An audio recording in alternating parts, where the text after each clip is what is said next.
करना खुद को, किस परिवेश में क्या पोशाक पहनना चाहिए, कैसे आचरण करना चाहिए, किसके साथ कैसे कथा बोलना चाहिए, कैसे व्यवहार करना चाहिए, समुदाय ये अभिव्यक्तिगत प्रकाश को आप लोग जानिए और इस अभिव्यक्तिगत प्रकाश को जान के आप लोग इसको जिंदगी में उतार के चलाने का कोशिश कीजिए। ये सबसे बड़ी बात है। कन्या को इसलिए ये ज्ञान दिया जाता है ताकि उसका भविष्य में खुद के हाथ में एक परिवार का दायित्व रहेगा, इसलिए ये सीखना जरूरी है। और बेटाओं को बोलिए, तुम्हारा परिचय तुम्हारा वंश से नहीं, पिता से नहीं, चेहरा से नहीं, तुम्हारा परिचय होता है तुम्हारे कर्म से। कर्म प्रांता सिखाइए।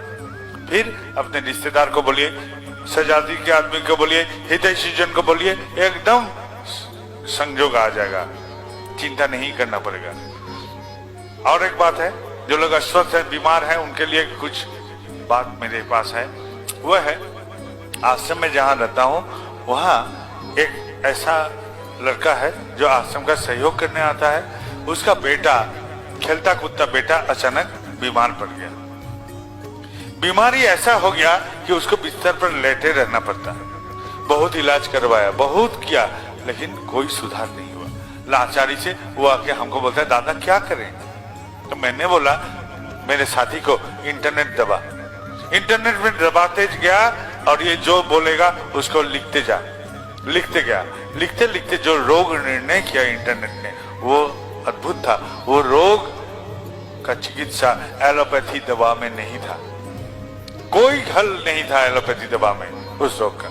मैंने भुवनेश्वर में आयुर्वेदिक शिक्षक हैं, उनको खबर भेजा। उनको खबर भेजने के बाद उन्होंने एक दवा लिख के भेजा।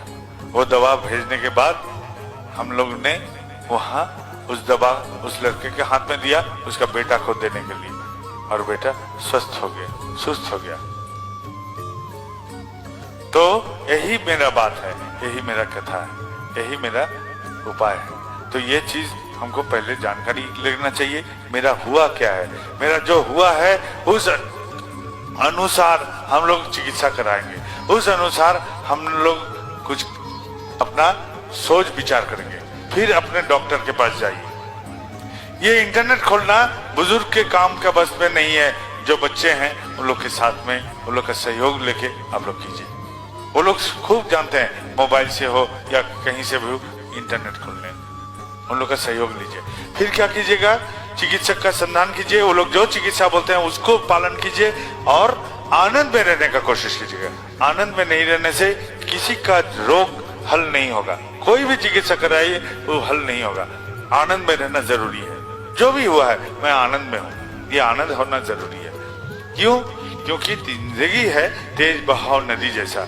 ये नदी में यदि कैसा होता है जीवन, तेज बहाव नदी। उस बहाव में यदि हमको नाव को ठीक रखना है तो नाव को हम पार का एक गाछ के साथ बांध देते हैं ताकि नाव भाग ना जाए। और ये जो बांधते हैं उससे नाव हिलता डुलता है तेज बहाव में, लेकिन भागता नहीं है।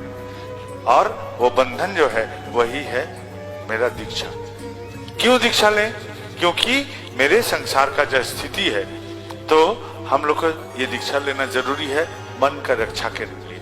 जीव से मेरा फर्क किसमें होता है? जीव से मेरा फर्क होता है मन से। मन से ही फर्क होता है जीवों से मेरा, क्योंकि जीव जंतु चाहता है आहार, निद्रा, मैथुन, लेकिन हम इंसान चाहते हैं इसके बदले और कुछ। हम लोग चाहते हैं मेरा जिंदगी जो भी है, जहां भी है, उससे और बेहतर कैसे बने, जैसा हूं उससे और भी अच्छा कैसे रखूं। ये सोच मेरे मन मुझे देता है। अंग्रेजी में एक प्रवाद है, एक कथा है, God created man of his own image, यानी कि ईश्वर ने हमको उनके प्रतिबिंबित रूप देके भेजे हैं। तो ये मन है उसका सबसे बड़ा अहम हिस्सा।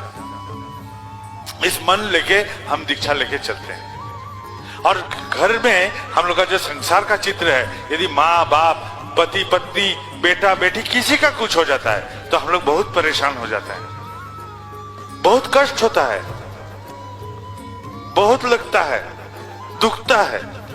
शरीर में नहीं, मन में। पति का देहांत हो गया तो पत्नी का मन की अवस्था कैसा होगा, जो अगले निवाला वो खा सकेगा। यदि पत्नी का देहांत हो गया तो पति कैसे अगले निवाला खाएगा, इसका मन को कैसे आगे बढ़ाएगा, इस मन का रक्षा करने के लिए एक गुरु चाहिए। ये गुरुकरण इसलिए हम लोग करते हैं, खुद का रक्षा करने के लिए, बचाव करने के लिए। अब सांसारिक चित्र में हम लोग क्या करते हैं, वो गाली देता है तो हम गाली देते हैं, वो मंद आचरण करता है तो मैं मंद आचरण करता हूं, वो ढेला मारता है तो मैं पत्थर मार देता हूं। हम लोग सामाजिक स्थिति में ऐसा करके व्यवहार करते हैं। अब जब गुरु ग्रहण कर लिए हैं तब सबसे पहली बात क्या होगा, वो जो मंद आचरण करता था, ये मंद आचरण यदि मेरे ठाकुर के साथ करता तो ठाकुर इसके साथ क्या व्यवहार करते, वही मैं करने का कोशिश करूंगा। अब से इसको मंद आचरण लौटाऊंगा नहीं। वो गाली दिया, वो गाली यदि ठाकुर को देता तो ठाकुर क्या व्यवहार उनको देते, वही व्यवहार मैंने इनको देता। वो पत्थर मारा था, मैं भी पत्थर मार दिया उसको। अभी पत्थर के बदले पत्थर या ढेरा नहीं मारूंगा, बल्कि ये पत्थर यदि ठाकुर जी को मारता तो ठाकुर जी जो व्यवहार इनको लौटाते वही व्यवहार मैं करूंगा। बुद्धि से ये व्यवहार मैंने करना शुरू कर दिया। ये व्यवहार जब करते रहेंगे तो क्या होगा, इस व्यवहार का करने से मेरे भीतर ठाकुरत्व जगेगा। ठाकुरत्व जगना मतलब मैं ठाकुर को क्या समझता हूं और उस समझ के साथ मैं वैसा ही करने का कोशिश करता हूं, यही है ठाकुरत्व जगना। और ठाकुरत्व नहीं जगने से कोई मेरा केंद्र नहीं, कोई मेरा ठाकुर नहीं। ये जगना जरूरी है, ये रहना जरूरी है, यही है ठाकुरत्व जगना। ठाकुरत्व किस लिए जगाते हैं हम लोग, क्योंकि अज्ञानी वही है जो मंदिर में भगवान को खोजेगा, अज्ञानी वही है जो मूर्ति में भगवान खोजेगा, जो मनुष्यों में भगवान खोजेगा, और ज्ञानी वही है जो खुद के भीतर उनको जागृत करेगा। मंथन करने से जैसे ननी का उत्थान होता है, ननी जब पाते हैं हम लोग, मक्खन मिलता है मंथन करने से, तो वैसा ही हम मंथन करेंगे खुद को। और इस मंथन से गुरु का एक एक बात, एक एक चीज चरित्रगत करने की कोशिश करते रहता हूं। ये जो चरित्रगत करते रहता हूं, पहले बुद्धि से, फिर एक दिन वो संस्कार में बदल जाता है। संस्कार क्या है, बुद्धि भी क्या है, बुद्धि है जो हमको हाँ ना के समझ में लेके सही दिशा देता है, वही है बुद्धि।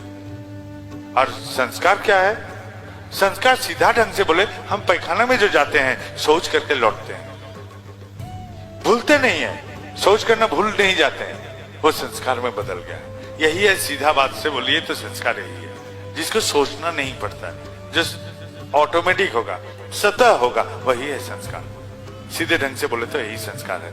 तो संस्कारगत हो जाते हैं जब ठाकुर, चरित्रगत हो जाते हैं जब ठाकुर, तो आदमी बोलेगा ये ठाकुर का आदमी है, ये ठाकुर जी का प्रकाश होता है। इससे इसका चलन कथन सब ठाकुर जी का प्रकाश करता है, तो वही है सार्थक मेरा चलन का।